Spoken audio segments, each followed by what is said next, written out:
It is breathtaking to say the least.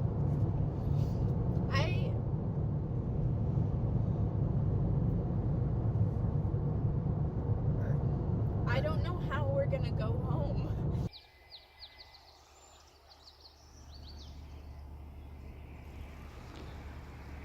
When we are born, we are offered one chance at this life, one shot to mess it up as best as we can, one opportunity to live life as we would want to.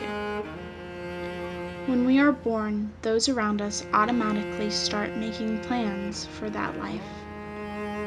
Aunt Susan wants you to be an English teacher, just like her. Grandpa Jim wants you to go into politics, knock some sense into those fools. Mom and Dad just want you to be happy. They all just want you to be happy, but of course, they know exactly how you should achieve that ever-elusive concept of happy. And since they are indeed older and wiser, and have wasted significantly more time than the wiggly little baby in their arms had ever yet even dreamed of wasting, they find comfort in the notion of dreaming up all sorts of ideas for little future you's life. Over time, these dreams turn into more concrete plans and ideas.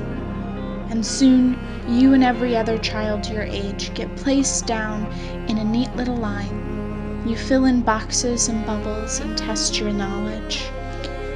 You get placed on the college preparatory track. And suddenly, you're staring down the barrel of your life and realize you never did get a choice. Your choice was decided for you before you could even hold your head up, silenced by the expectations of the world around you. Math and science fostered while art and literature were neglected. I realized I love to read, and science just seems a bit like guessing anyway. And why did I not know America has a rainforest?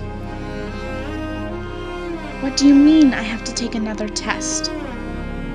Did you know people convert vans to live in? Well, I think it's interesting. No, I didn't apply yet. Why do I need to do that now? It's years away. It's just a B. I'm trying my best. Stop yelling. I'm out of friends. It's art. You don't like it? I'm sorry, I can't do this anymore. We make choices every day. What to wear, when to eat, even when to breathe on a subconscious level.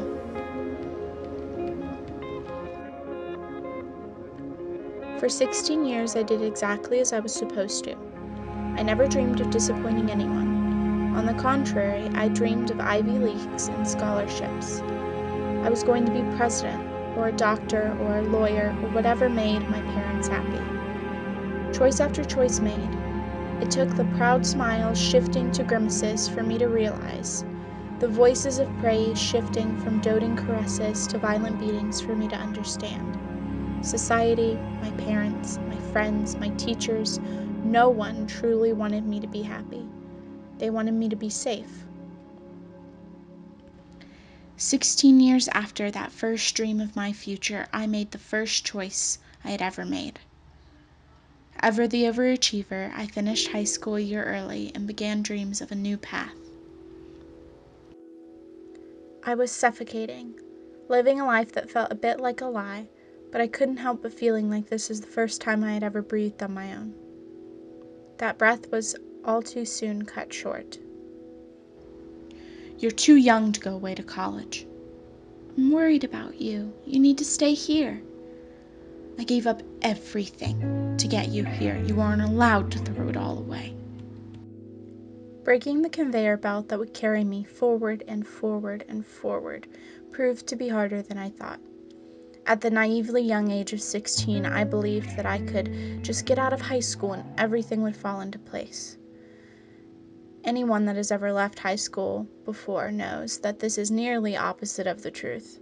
Everything fell out of place. No college turned into maybe some college, and staying in small town USA and minimum wage. At some point I left college, feeling like I was wasting money and time. It wasn't a part of my plan. Dad no longer wanted me to be happy. Mom just wanted Dad to stop yelling for me to get out of his house. I left the job too, made it my mission to just try to be happy. No plans. That is when I met Devin. For the first time in a long time, the doting, unconditional kind of love returned. I remember how easy it was to fall into him for that very reason. And somehow, I found myself waiting for him to finish high school.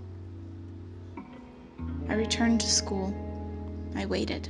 I got my associate's degree. I waited. I thought he was going to come with me. I waited. I planned an even better life for myself, a life with him. But compromises were made.